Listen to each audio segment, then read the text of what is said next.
जाते मई के वो एनो नी के दाई जन जान मई के वो एनो नी के दाई। आए हवाई किसानी के दिन, आए हवाई किसानी के दिन कहना ला मुरमान। अरे सो भर कही था झन जाके वो कहना लत मान।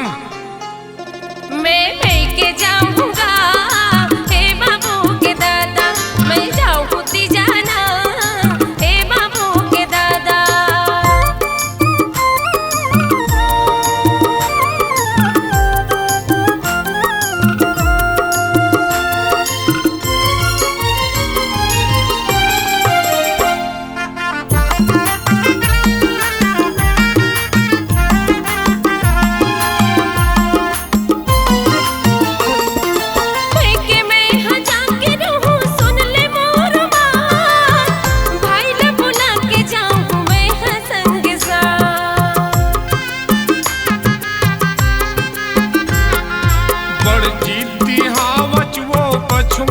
किसानी जाऊं जाऊं कई थच वो झन कर मन मानी।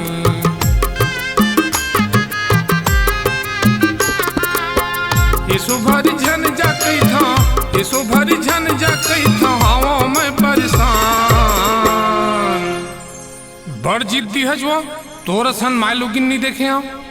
आई त तीजा पर आगे है त दुनिया जीत कर थे।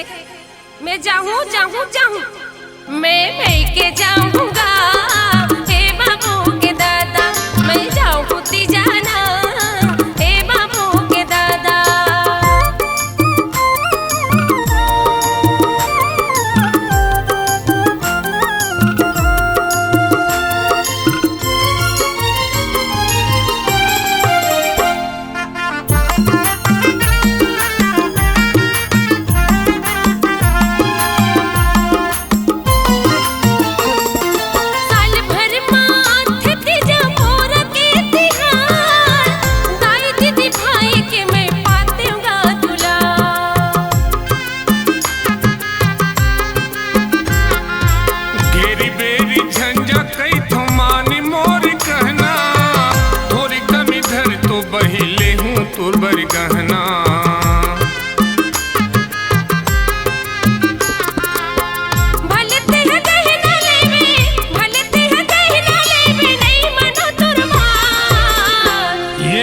कहा था वो लबरानी तो पौर साल घलो के तोर पर गहना लूंकी के उन्नी ले तय मोला भूलिया रहस। अच्छा तब मैं जाके रहूं, जाऊं मतलब जाऊं जाऊं जाऊं मैं के जाऊंगा हे बाबू के दादा, मैं जाऊं खुदी जाना हे बाबू के दादा।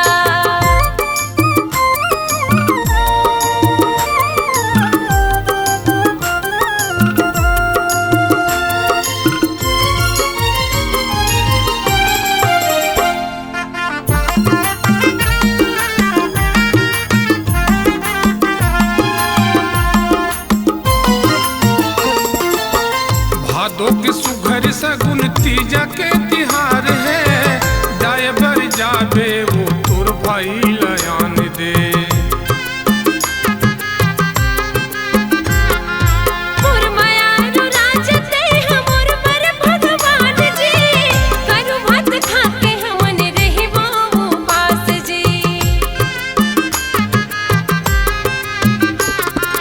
जोड़ी हमारी सलामत रहे, जोड़ी हमारी सलामत रहे, खुशी रहे परिवार। ले जाओ सामान तो जो जल्दी तैयारी हो। ले जाते मई के वो एनो नी के दाई, ले जाते तीजा वो ए बाबू के दाई। रास्ता मैं हाँ देखती रहे हूँ, रास्ता मैं हाँ जोहती रहे हूँ, बैठे वो निहार। ले जावत भाई, ले जाओ आई जल्दी आहूं मैं के जात हूँ।